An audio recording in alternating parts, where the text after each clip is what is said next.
Pero voy a pedir un fuerte aplauso acá para recibir a Juan Grabois.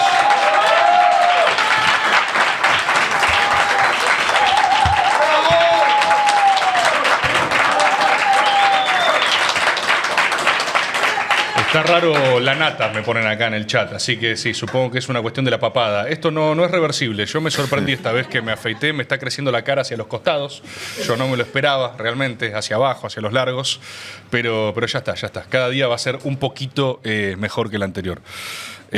Juan, gracias por venir. Gracias por invitarme. Siempre es un placer compartir un rato con vos, hablar un poquito. Te quería preguntar, incluso si querés, si me lo permitís, ¿cómo estabas a título personal? Entiendo que fueron meses complejos para vos, pero ¿cómo estás realmente? A ver, el que está muy bien con la situación que hay en nuestro país tiene jugo de tomate frío en las venas.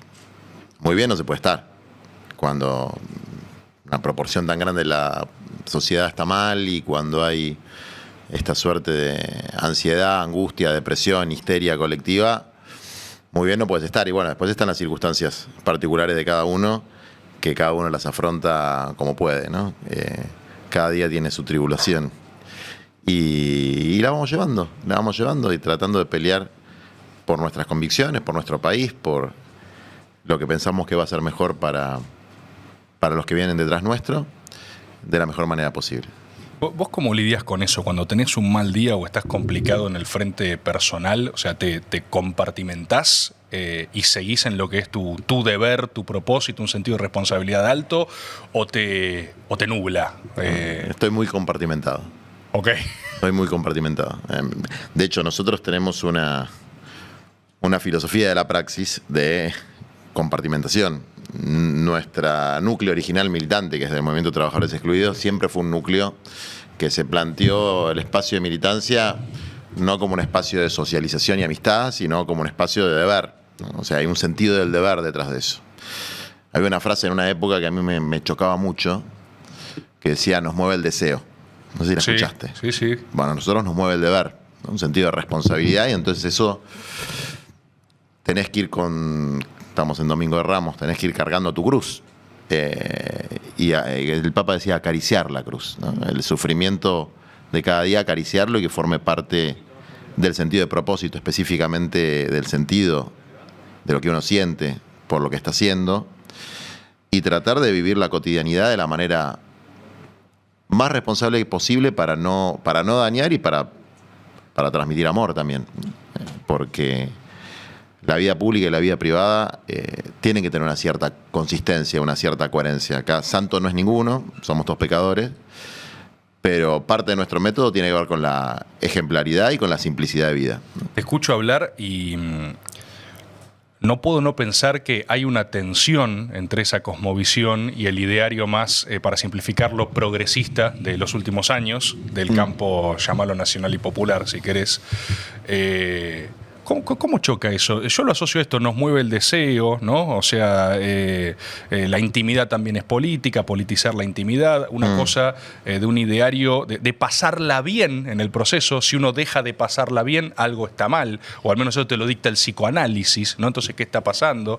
De repente aparece a veces un Jauretche extrañamente citado, a mi juicio, diciendo que los pueblos tristes no vencen, entonces estás en una especie de persecución dopamínica de alegría permanentemente. Vos no tenés esa retórica cuando hablas de lo que entendés por militar y por la política. Francisco en uno de los discursos dice vivir bien, por el buen vivir, ¿no? De Evo Morales, que no es lo mismo que pasarla bien. Efectivamente, esa búsqueda permanente de pasarla bien también es una sobrecompensación de cómo la pasa como el orto la mayoría de la pibada, digamos. O sea, el hedonismo es una sobrecompensación de la depresión. La gente la pasa mal, no la pasa bien. Eso que vos decís de la búsqueda de dopamina, que puede ser o por las redes sociales o por la droga, es una expresión del dolor y del sufrimiento. Cuando Marx decía la religión es el opio de los pueblos, bueno, ahora el opio viene en estado puro, no viene con ningún otro enmascaramiento. Si es que hoy el opio es el opio de los pueblos, digamos. Hoy el opio es el opio. Claro. Es opio, punto. Sí. Fentanilo, opióceos. O la versión contraria, que acá siempre llega todo tarde, que es la droga del león, la droga del campeón, que es la merca. Todos son expresiones de sufrimiento de las personas que encuentran tangentes por ahí y en un momento muy difícil de sobrellevar, donde hay una pandemia de salud mental. Entonces, vos decías el progresismo en lo nacional popular. Yo creo que una primera cosa que hay que hacer es entender qué es lo nacional popular. ¿Qué es para vos?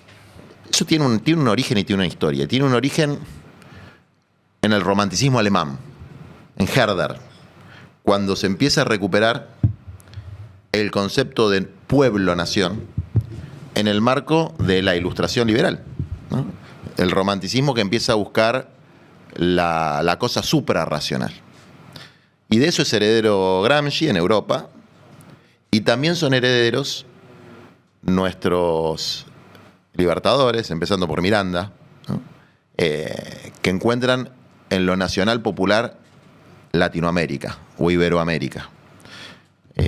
Nuestra nación es la nación latinoamericana, que fue balcanizada a través de los últimos siglos en un montón de estados independientes, pero hay en la unidad de destino latinoamericana, está en el ADN de nuestra historia. Estás hablando de Mariátegui ahí ya, ¿no? Mariátegui es del palo marxista, pero también plantea, hay latinoamericanismos marxistas, hay, por ejemplo, el APRA en Perú, Sí.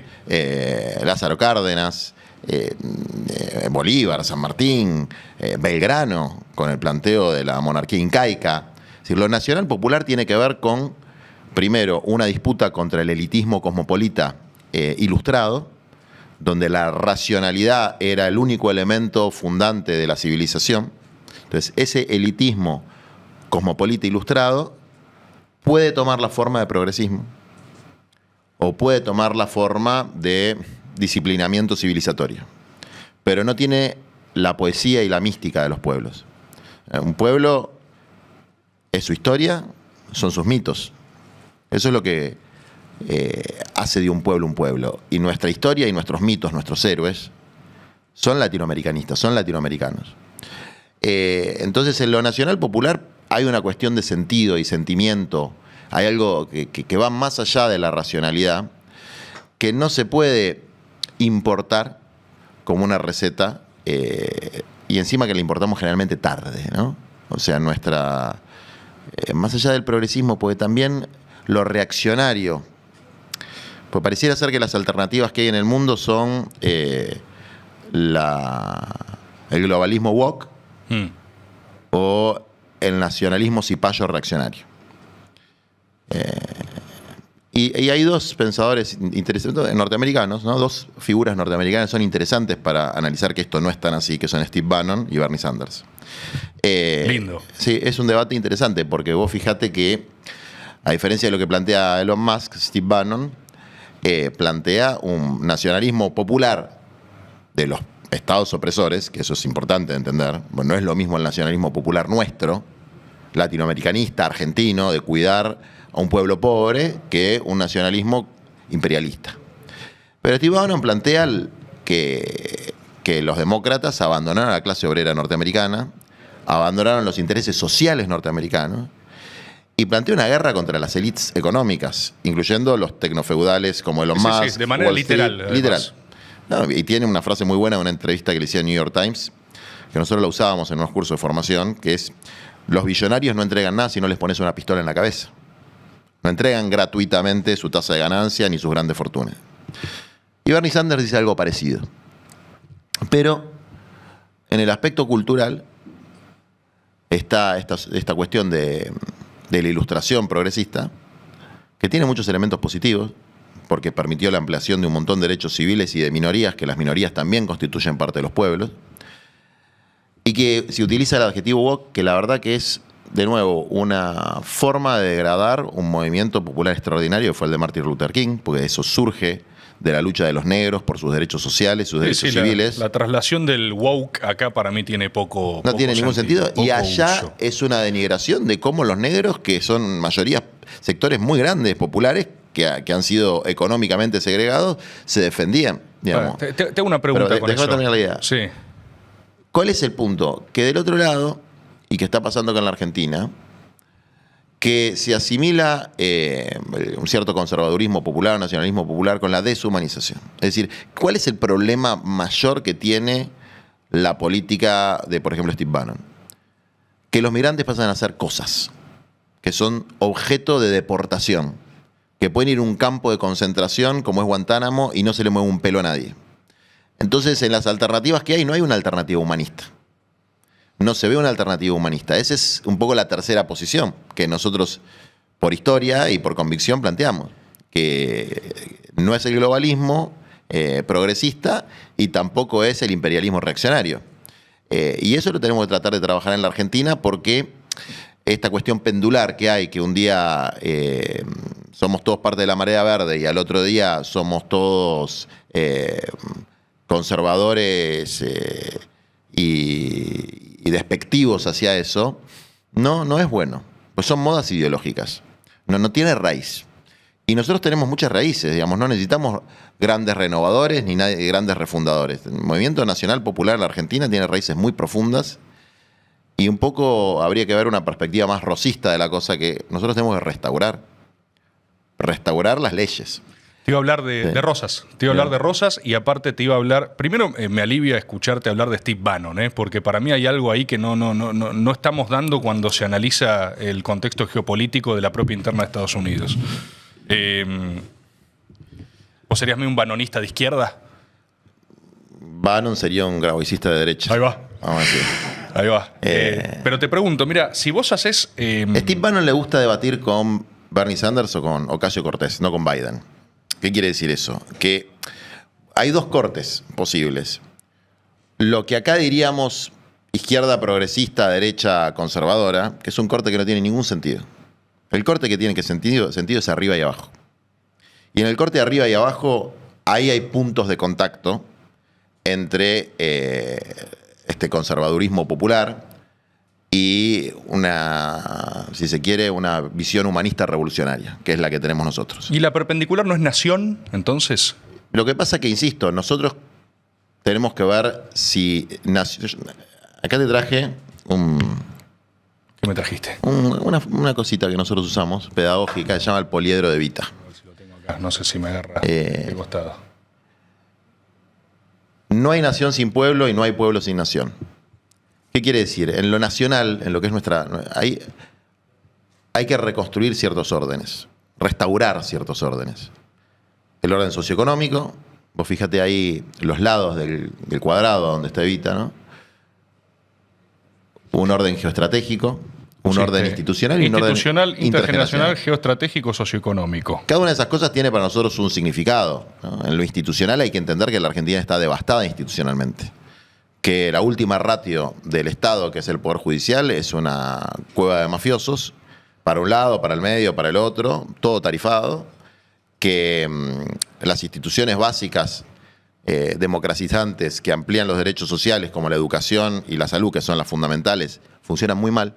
En el sector público funcionan muy mal desde antes que venga la motosierra de Milei, que no hay una perspectiva de una reforma tributaria razonable para que esa pistola en la cabeza que dice Steve Bannon de las élites que acá podrían estar reflejadas en el foro de Yoyao o en el grupo de los 6, no sigan saqueando el país de manera ruin y periférica y dependiente, y aporten lo que tienen que aportar para que nuestro pueblo pueda ser feliz, que es el otro, ¿no? Lo que está dentro del poliedro es el pueblo. Entonces está lo institucional, lo socioeconómico, lo geoestratégico, que es la perspectiva latinoamericanista, bancarse como argentinos, que a veces nos creemos europeos, que nosotros somos parte integrante de la patria grande.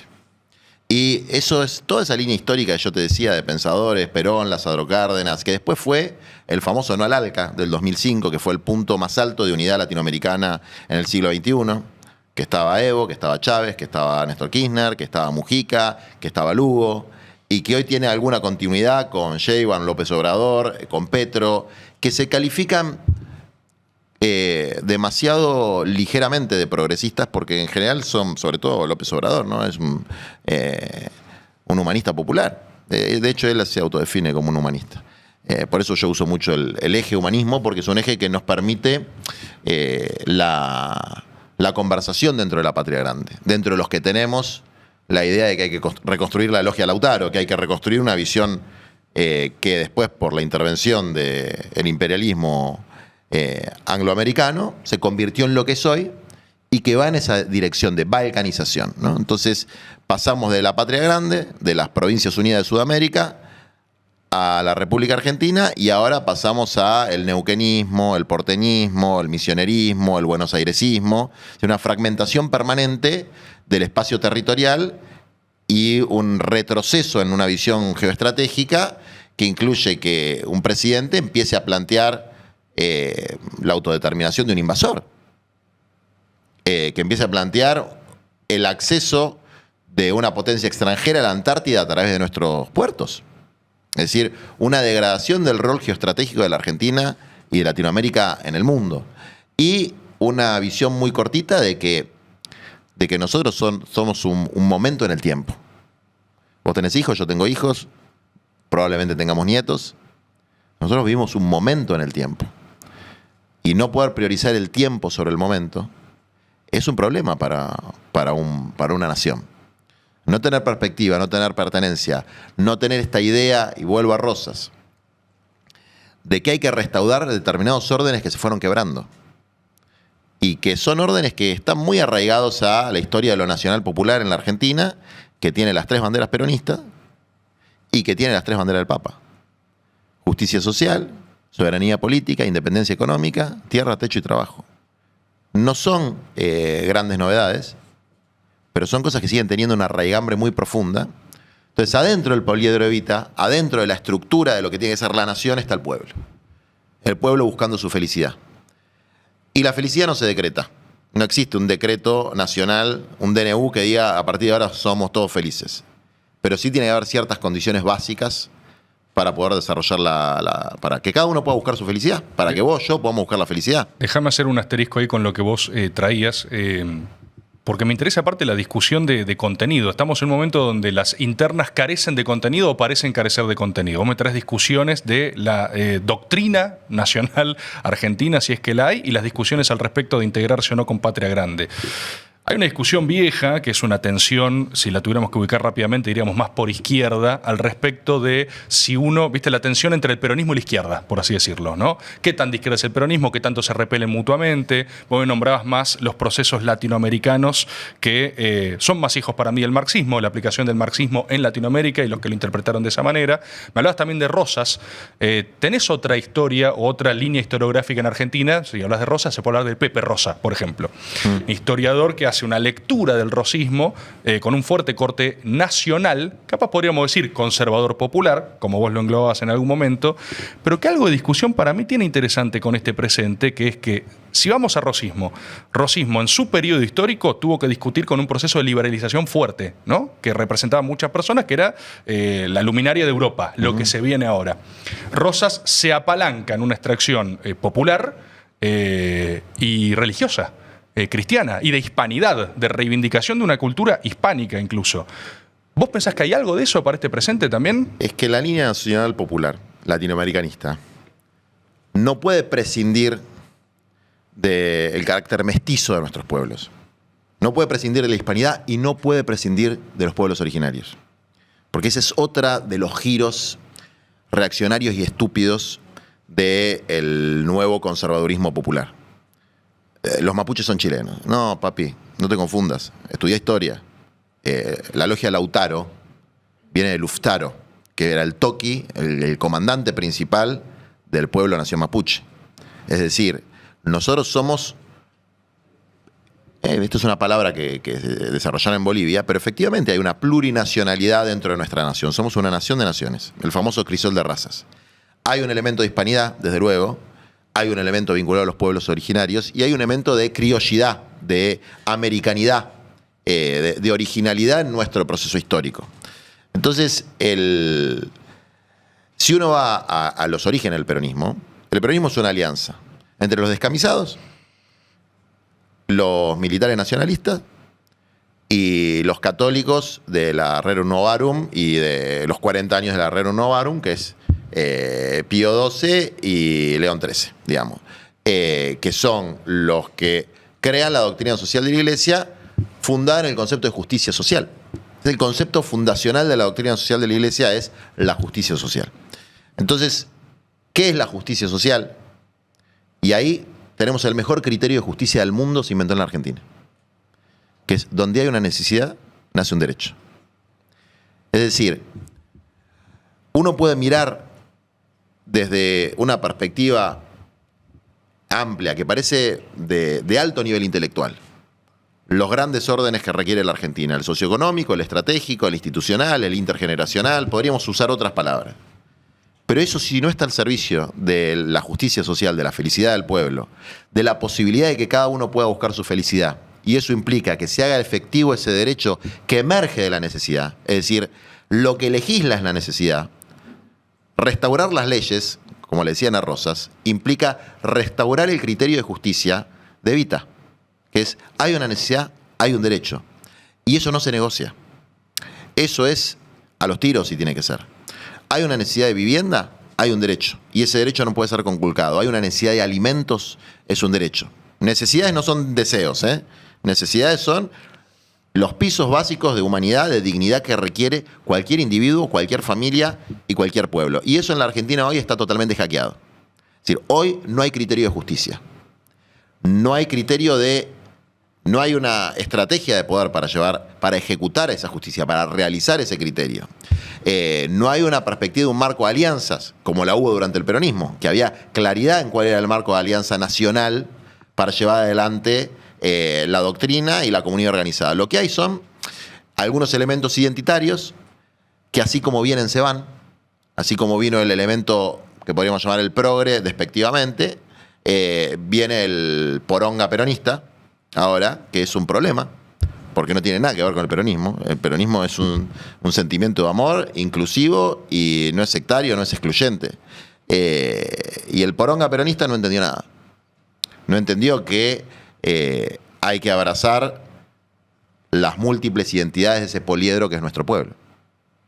Y nosotros queremos retomar esa línea y dar esa discusión, de esa discusión de sentido, de que la militancia tiene que tener un sentido de propósito, un sentido en tanto sentimiento, un sentido en tanto orientación, un sentido en tanto comprensión, pero a los efectos de un propósito que es ¿para qué haces lo que haces?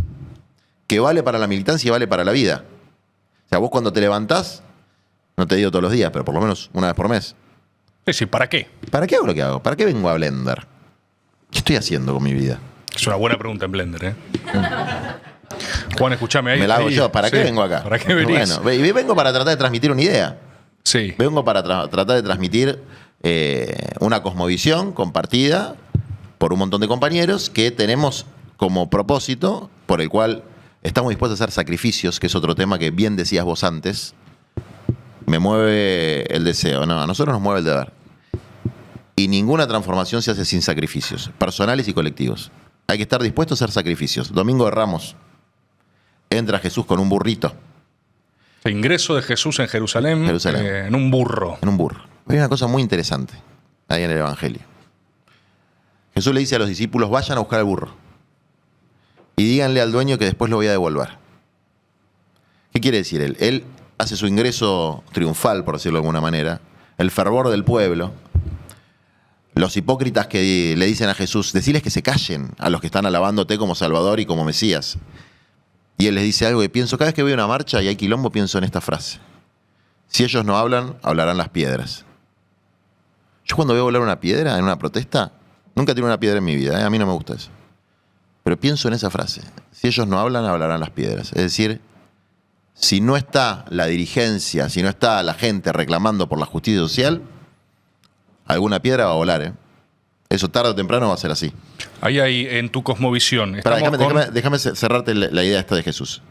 ¿Qué está diciendo él? Él está haciendo su entrada triunfal, pero dice, te lo voy a devolver al burrito. ¿Por qué? Porque después del Domingo de Ramos empieza todo el proceso de la cruz y culmina en el sacrificio. Es decir, que una visión cristiana, y creo que una visión militante de la vida, implica necesariamente un sacrificio. Por ahí no es la vida, pero sí es dejar algún jirón de tu vida, como decía Evita, y no puedes entenderte militante de 9 a 6 de la tarde, o siempre con el calor de estufa de un despacho, de un cargo, y que la disputa sea a los codazos por espacios de poder, que en definitiva son espacios de comodidad. No son espacios de deber ni de sacrificio, son espacios de comodidad. Muchas veces comodidad económica, pero otras veces de comodidad de un cierto autoestima bajo, vil, mezquino, de ser alguien, ¿no? El responsable, el delegado de un municipio, un concejal, un funcionario. Sos alguien. ¿Qué sos vos? Bueno, soy secretario de no sé qué cosa. Y ese debate filosófico, ético, es un debate que necesitamos, por lo menos nosotros lo trabajamos mucho internamente, dentro del ecosistema social y político del que yo provengo, y que estamos tratando de construir una generación que sea capaz de llevar adelante transformaciones profundas en la Argentina sobre la base de la conciencia de que vamos a sufrir mucho, de que no va a ser un paseo en calecita, de que no nos va a mover el deseo, de que nos va a mover el deber. Para vos la interna hoy por hoy que tiene el peronismo se explica en estas falencias, en la búsqueda del carguito, en una especie de autosatisfacción de ego, en no querer bajarse de una a la que te subiste en algún momento, en no querer devolver el burro. Yo creo que hay mucho de eso. Creo que hay algo un poco más, en un nivel menos profundo, porque eso es un nivel espiritual muy difícil de escrutar, ¿no? ¿Cuál es la intención individual de cada uno de los actores? ¿Qué es lo que lo mueve? Que no es el para qué, es el por qué. No es lo mismo para qué hago lo que hago que por qué hago lo que hago. El por qué es puede ser porque cuando era chico me pasó tal cosa o tal otra. O porque, ¿cuál es mi por qué? Porque un día, a los 18 años, me encontré que había otro pibe de 18 años revolviendo mi basura. Entonces fue un encuentro con la realidad, del que después derivó una idea vinculada a mi formación intuitiva infantil de la política, porque en mi casa había política. Pero el para qué es intersubjetivo, lo podemos compartir. Yo te puedo decir, ¿para qué quiero que gane un proyecto nacional popular en la Argentina? Y para que haya 1 millón de lotes y que la gente se pueda construir su casa, ¿no? Para que quien no tiene empleo en el sector público o en el sector privado pueda tener un empleo en el sector popular comunitario con una remuneración. Para que las escuelas abran todos los días y todas las materias, y que la comida sea comida decente en las escuelas públicas, y para que en el hospital no te traten como el orto, ¿no? Gloria y honor a los docentes y médicos que laburan bien y se rompen el alma, pero los que vivimos en la provincia de Buenos Aires o en cualquier provincia del país y usamos el hospital público o la escuela pública, sabemos que no es una maravilla, que hay problemas de institucionalidad de eso, que también tienen que ver con la pérdida del sentido del deber y del sacrificio, y con el yo, y mis derechos, y me cago en el otro, que hay que restaurar. Y eso es una pelea contracultural hoy. Es una pelea muy fuerte. ¿Y qué está pasando hoy? Digo, no en el peronismo exclusivamente, en la política, que esa idea que el Papa trajo, ¿no?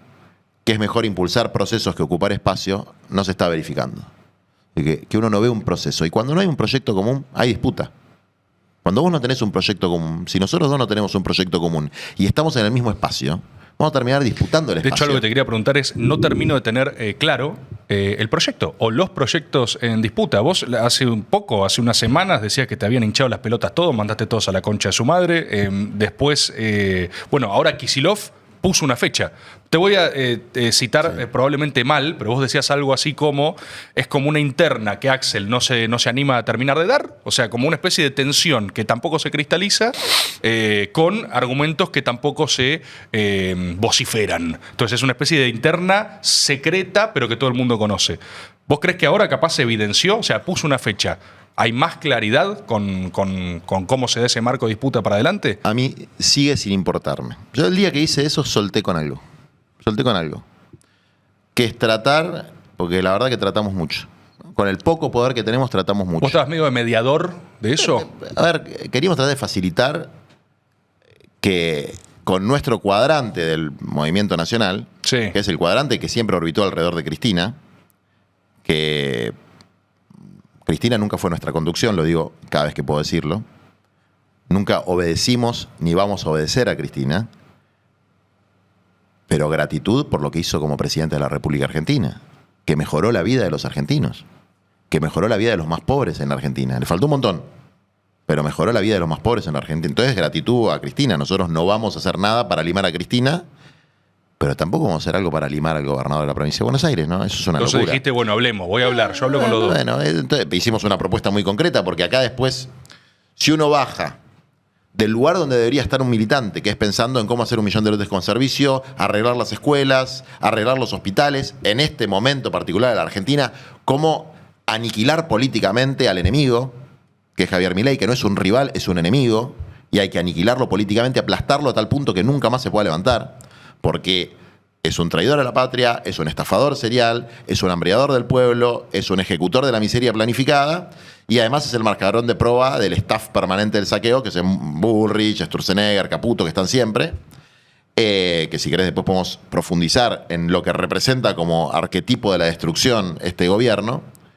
Entonces, prioridad número 1, combatir a esta gente. Prioridad número 2, constituir ese programa de gobierno, nosotros le llamamos tercer plan quinquenal o plan de desarrollo humano integral, que trabajamos muy seriamente en la planificación y cuando tenemos alguna posibilidad en la ejecución. Es decir, cada funcionario que nosotros promovemos en cualquier estructura gubernamental entra a ese cargo con 2 o 3 consignas. Vos tenés un programa de buen gobierno, así le llamamos, lo tenés que ejecutar. Rendís cuentas una vez por año. Y no trabajás para engordar la orga. Pues la idea de orga, sobre todo cuando no estás en una guerra, la idea de orga es un problema.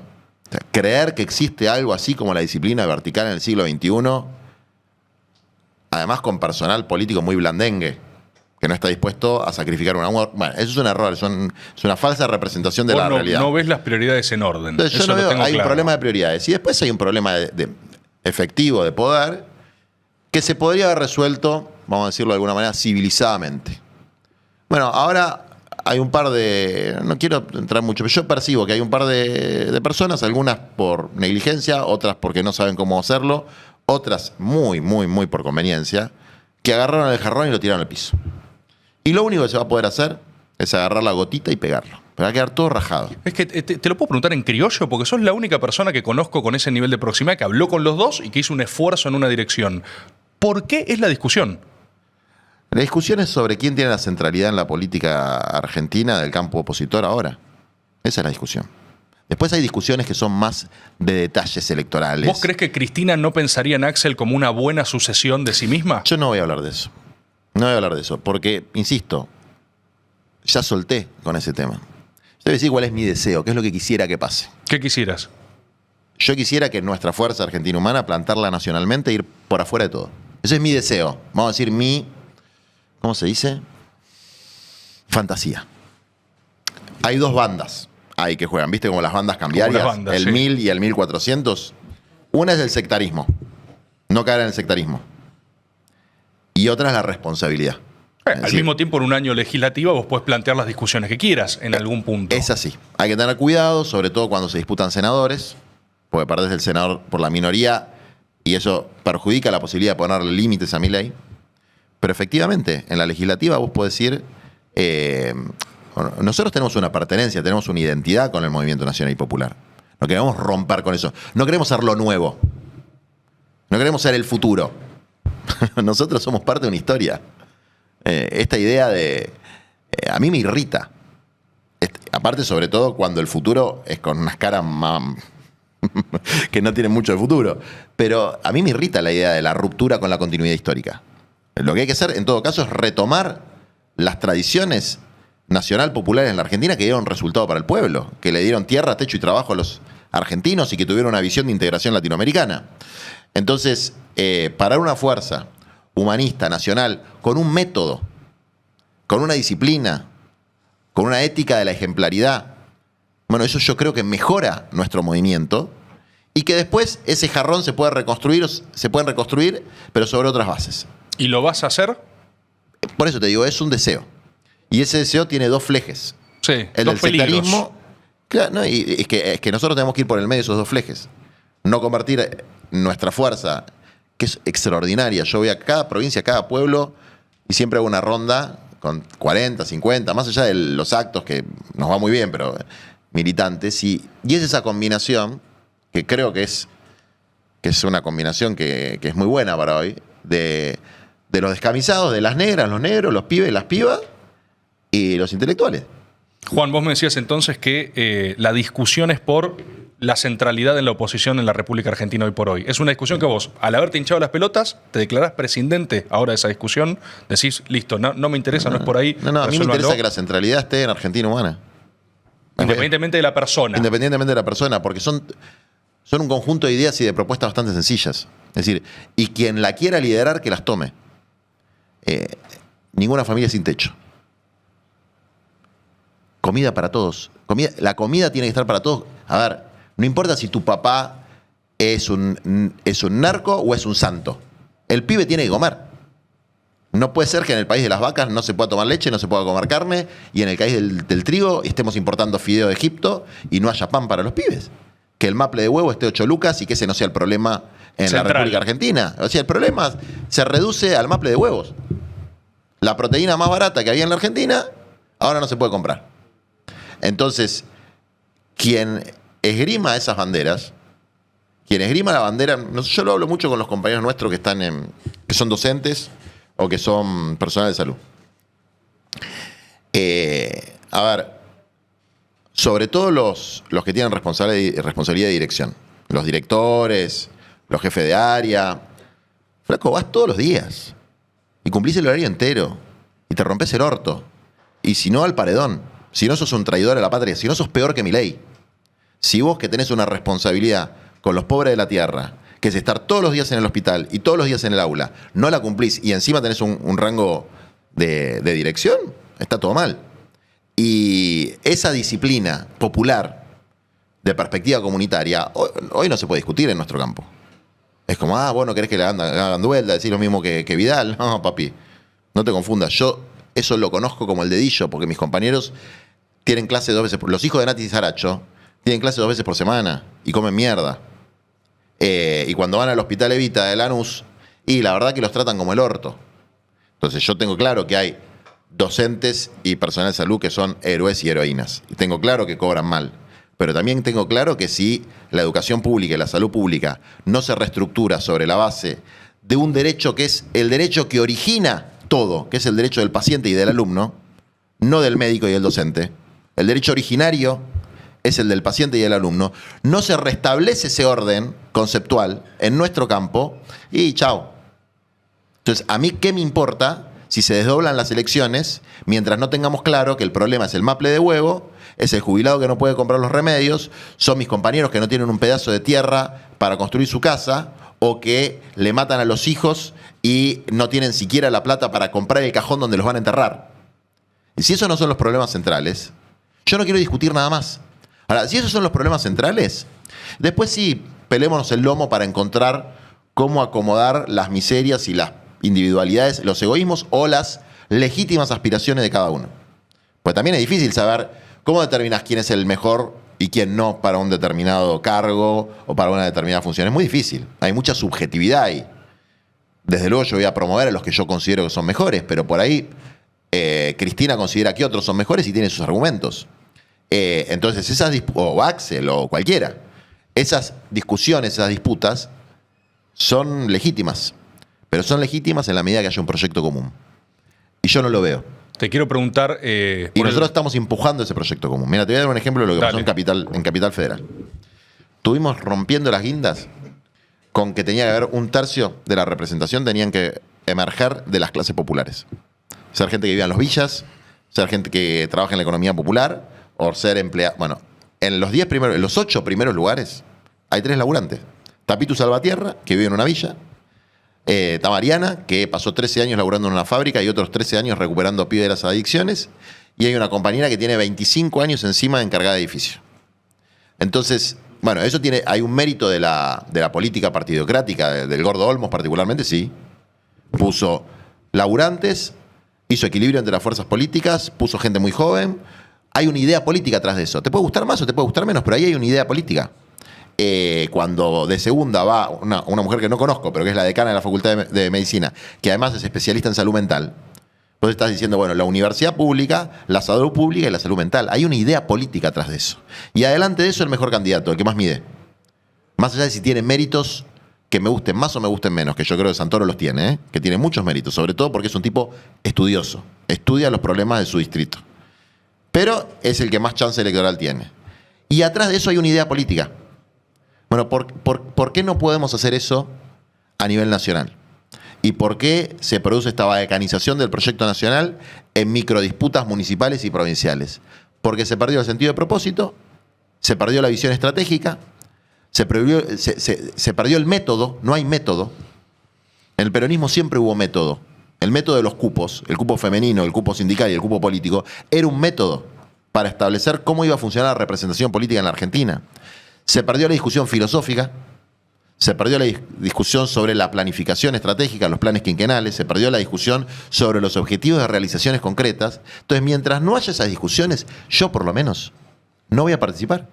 Entonces, por eso dije, Ofelia discute la rosca de la capital, Itay la rosca nacional, Fagioli la rosca provincial. A mí avísenme cuando tengan ganas de discutir otra cosa. Y la verdad que mi fantasía es tratar de contribuir a la restauración de los principios elementales del movimiento nacional y popular a través de candidaturas independientes. Pero no para romper, para unir. Pero para unir sobre la base de otra idea. Como cuando hicimos las PASO con Massa. Que era, bueno, a ver, ¿para qué hacemos las PASO? Si yo sé que no voy a ganar las PASO. ¿Cuál es el sentido de esto?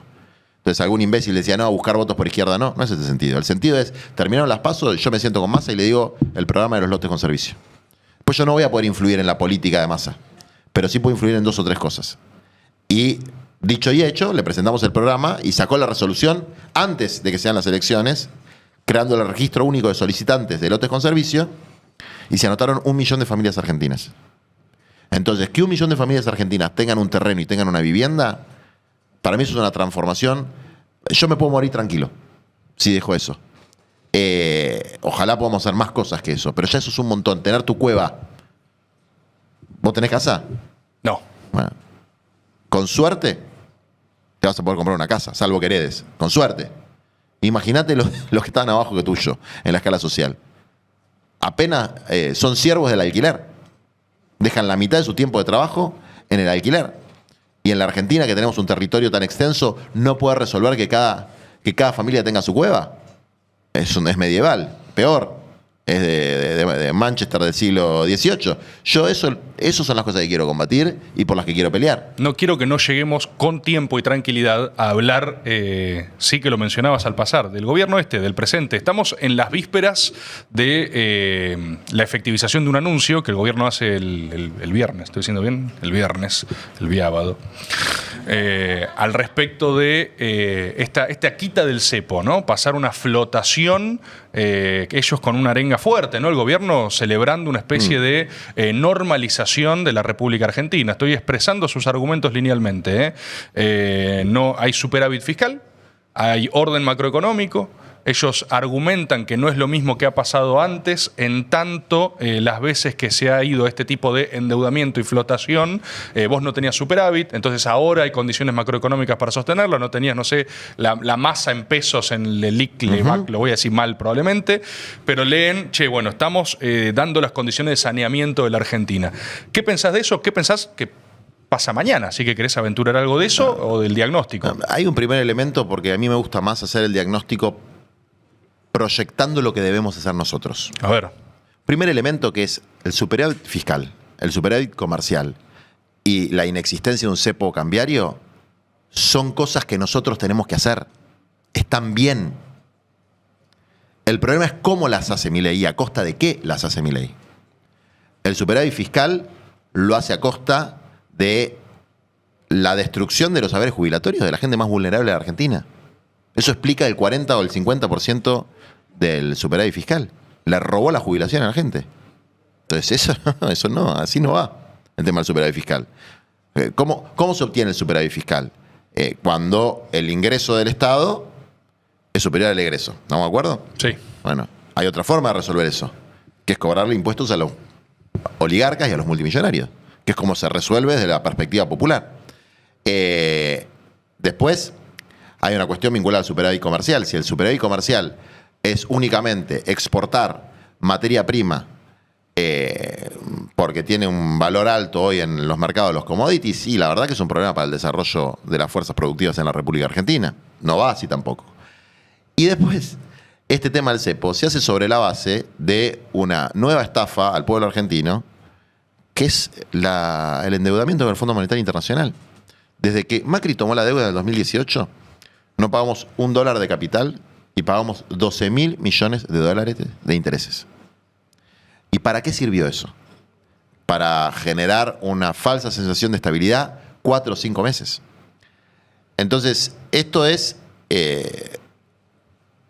lo mismo que pasó con Macri, una ayuda política de la administración norteamericana, que los fondos del FMI son fundamentalmente un activo del Tesoro norteamericano, para ver si lo ayudan para las elecciones, porque es un bastión geopolítico, una colonia geopolítica y diplomática de los Estados Unidos. Vota todo con Estados Unidos, hace todo lo que dice Estados Unidos, y sirve en un continente que todavía sigue con algunas chispas de resistencia nacional, popular y antiimperialista, como está pasando hoy en Ecuador, que no sé cómo van a salir las elecciones, pero espero que Luisa, que es una compañera muy valiosa, gane en Ecuador.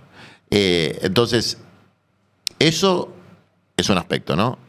Superávit fiscal, comercial y salida del cepo son cosas buenas. Hay que hacerlo. Un orden socioeconómico de desarrollo humano integral requiere eso. Lo hizo Milei de la peor forma posible, dañando a los más vulnerables, entregando la soberanía nacional y endeudándonos con un organismo que cada vez que alguien firma un acuerdo, lo que hizo fue tocar el botón de un timer. Es una cuenta regresiva. Voló tu gobierno. Cagaste. ¿Por qué? Porque ¿qué es lo que va a pasar? Para mí.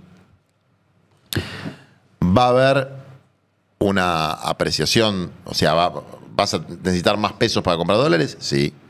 Eso le va a permitir una salida. ¿Hay dólares? Sí, va a haber dólares. Le va a permitir salir a los que hicieron el carry trade, que es la especulación.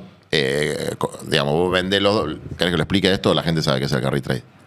Si lo haces de la forma más didáctica que jamás se ha hecho, sí, explica. Yo tengo dólares, ¿no? Sí. Tengo $1. Voy a vos y te compro 1.000 pesos.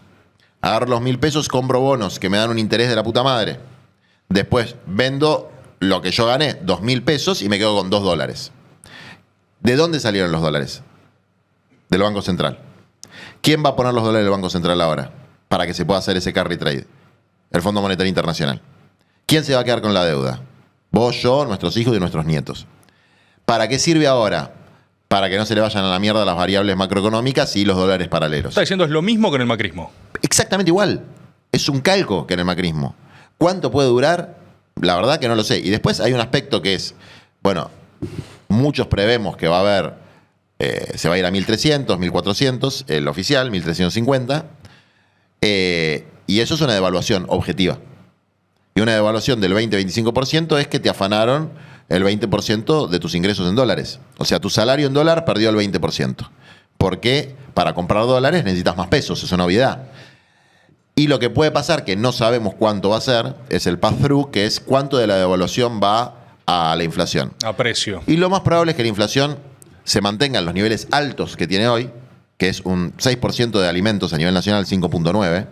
Eso te da anualizado por intereses compuestos el 99%.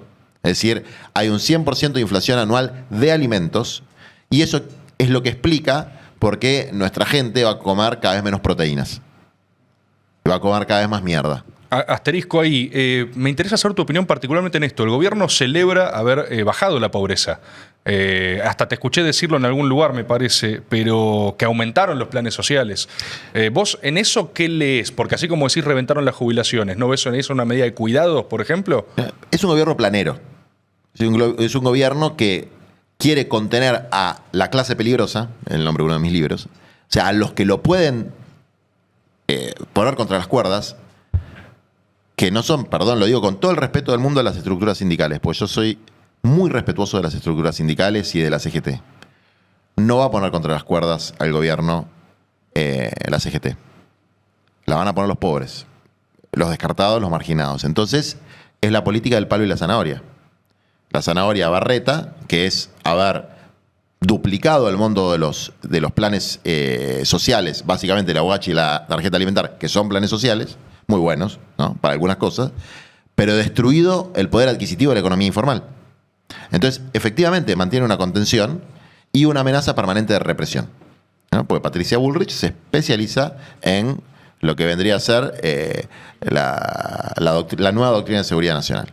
la guerra antisubversiva, pero con gente que no tiene ningún arma, que a lo sumo tiene una piedra. Desde luego, cuando se levante ese gigante dormido, Milei vuela, Bullrich vuela, etc. Eso es así. Entonces lo tienen más o menos contenido, pero degradando el tejido social. ¿Qué quiere decir eso? Al correr a las organizaciones comunitarias, a los movimientos populares, con todos los defectos y todas las desviaciones que han tenido, muy, muy terribles y muy serias, lo que avanza es la narcoestructura, lo que avanzan son las enfermedades sociales, lo que avanza son las ludopatías, lo que avanza es el desmembramiento del tejido social. El gobierno festeja una falsa reducción de la pobreza por ingreso, porque es falsa aún en su estadística. ¿Por qué es falsa? Porque ellos empezaron con, vamos a decir, creo que son 36 puntos, y ahora hay 35.8. Lo que pasó en el medio fue que hicieron una devaluación y se fue a 50. Es decir, redujeron la pobreza que ellos mismos generaron, pero toda la pobreza que hubo durante ese tiempo de devaluación, ¿cómo lo sostuvo la gente? Endeudándose. El Banco Central dice que el 13% de la masa salarial, no cuenta los informales, estamos hablando de los trabajadores asalariados, el 13% es deuda. Entonces, en los sectores informales eso es mucho peor, porque la deuda es con el narco o con el usurero del barrio. Si vos cobrás 1 millón de pesos por mes, menos el 13%, estás cobrando 870.000 pesos por mes. Esa no la cuentan. Entonces, el nivel de endeudamiento aumenta los niveles de pobreza por ingreso, de pobreza monetaria. Cuando midan la próxima medición de la pobreza va a ser mucho más alta que esta, porque se aceleró la inflación de alimentos. Entonces, acá se combinan dos cuestiones. Por un lado, una estabilidad en la pobreza de ingresos con la destrucción del tejido social, pero con endeudamiento que no se cuenta, y es un endeudamiento que no estaba hace 4 años. Es un dato nuevo de la realidad. El sobreendeudamiento de los sectores populares, siempre hubo endeudamiento, este nivel de endeudamiento es un dato nuevo de la realidad. Y otro elemento, que es, algunos teóricos, que a mí no me gusta el concepto, pero lo llaman la pobreza multidimensional, se profundizó tremendamente. Porque el deterioro... Si vos vas, no te digo un barrio de clase media, ¿vos conocés a alguien que esté mejor ahora que el año pasado? Yo no conozco a nadie. Los cartoneros no están mejor ahora que el año pasado. Los vendedores ambulantes no están mejor ahora que el año pasado. Los Rappi no están mejor ahora que el año pasado. Entonces, ¿cómo explicás eso? ¿Cómo explicás que disminuye la pobreza, pero disminuye al mismo tiempo a los niveles más bajos de la historia argentina el consumo de carne? Que se hicieron todos vegetarianos los pobres. Son todos wok. Entonces no quieren comer carne. No quieren tomar leche porque son ovo no sé cuánto. No es así. Es porque no pueden comprar. Entonces están mintiendo. Como mienten en todo, porque son mentirosos, contumaces y cíclicos, y además validan teóricamente sus mentiras. Es decir, toda su estructura, estrategia comunicacional es mentir y decir siempre que están ganando, ¿no? Es una estrategia comunicacional. Dice Caputito: attack, attack, attack, never defend. Nunca te defiendas, siempre ataca. Siempre decís que está todo bien y ataca. Bueno, como han logrado el sistema, no este gobierno, lobotomizar a una parte de nosotros, a todos nosotros, idiotizarnos, es un gobierno idiotizante, y la verdad que uno dice, mirá, salieron del cepo. En los algoritmos de YouTube de mis pibes, en su celular, les aparece gente festejando que salieron del cepo. Y nadie tiene la más puta idea de lo que es el cepo, salvo el 10% que labura con dólares. Pero el resto de la población no vio un dólar ni pintado. Entonces, hay un problema ahí de comprensión de lo que está sucediendo, y lo que está sucediendo es de una magnitud y una gravedad nunca vista en la historia democrática de Argentina, en términos culturales, en términos económicos y en términos de destrucción del tejido social. Quiero hacerte una última pregunta, porque no me parece casual que vos te refieras al gobierno en términos de enemigo y de aniquilamiento. Vos dijiste hay que aniquilar... Políticamente. No físicamente. ¿A qué te refieres políticamente? Con eso? Que hay una identidad basada en la deshumanización que hay que destruirla. Hay que destruir... Esto se refleja básicamente en la idea de que la justicia social es una aberración, de que el pobre tiene derecho a morirse de hambre, y que una persona en la calle es un fisura, y que una señora que vende medias es una peruana de mierda. Esos elementos de oscurantismo, de deshumanización, son elementos que hay que erradicar de la sociedad. Y eso hay que hacerlo apasionadamente. ¿Eso quiere decir que hay que erradicar personas? No. ¿Que hay que aniquilar personas? No. Eso quiere decir que hay que combatir sin ningún tapujo y sin ninguna idea de No hay pluralidad ideológica con los nazis. No hay lugar para los nazis. Y esto es algo que tiene un punto en común con el nazismo, que es la deshumanización. Es la base fundamental de cualquier ideología totalitaria destructiva, la deshumanización, que haya categorías de personas que son orcos. Esa idea que trajo Macri ahora se empieza a implementar y empieza a inyectar el corazón de un montón de gente. Entonces, frente a eso, combate frontal. Son enemigos. Y además son enemigos de la patria. Porque nunca sucedió en la República Argentina, nunca, ni en las peores etapas, que alguien dice que el invasor se puede autodeterminar y quedarse con un pedazo del territorio argentino. Coincido. Eso es traición a la patria. Lo de las criptomonedas, nosotros somos querellantes de esa causa porque combatimos en el terreno judicial, en el cultural, en el político, en todos Contaste que hubo lados. una audiencia. Sí, logramos que le imputen a la valijera, Karina Milei, que es la valijera, es objetivamente el rol que cumplía. Y que tomen medidas de prueba un poco tardías, porque la verdad que a expertos en criptomonedas incautarle los celulares 2 meses después de los hechos, y bueno, viste, va a ser difícil que encuentres pruebas, pero como fue una estafa a cielo abierto y la prueba de la negociación incompatible con la función pública, que es un delito y además es una causal de juicio político, es el tuit. No necesitas otra prueba que un presidente utilizando la investidura presidencial, embarrando la dignidad nacional, por pura ambición, porque esto no le busques otra explicación, ¿eh? Esto es guita. Es un tema de guita. Lo hicieron por plata. Pero obvio que lo hicieron por plata. Todos lo hacen para hacer plata. Son todos multimillonarios. Milei no lo era, se volvió multimillonario. Milei tiene ganas de irse con un montón de guita a vivir a Estados Unidos. Si Milei termina prófugo en Miami siendo el lamebotas número 1 de Elon Musk, el tipo está feliz. No tienen ningún sentido patriótico, no tienen ningún sentido social, son empleados de una plutocracia sinárquica argentina e internacional, pero no tengas dudas, no son teorías conspirativas, es lo que son. Son bufones de poderes económicos. Y como todo bufón de poder económico, va a terminar bufoneándole al poder económico, en el sector público o en el sector privado. Pero van a seguir siendo empleados de eso. Entonces nosotros tenemos que aplastar esto. Aplastar esta representación de la plutocracia internacional en la Argentina. Aplastar esta representación de la degradación absoluta de la noción de Argentina, de la existencia de nuestra nación, de la existencia de nuestro pueblo. Entonces, en todo ese marco, ¿cómo afectan las discusiones que hay hoy en el peronismo? La verdad, yo no la veo. Y entiendo la discusión, ¿eh? La entiendo técnicamente, la entiendo electoralmente, la entiendo simbólicamente. Pero están equivocándose. Están equivocándose. Ahora es combate frontal contra esto y la preparación de la reconstrucción que va a haber que hacer, estilo posguerra, estilo plan Marshall, cuando Milei se vaya prófugo a Miami. Porque esto van a dejar un agujero socioeconómico y cultural tremendo. Para vos termina prófugo en Miami. O preso en Argentina. Son las únicas... No tiene otro lugar. Porque además...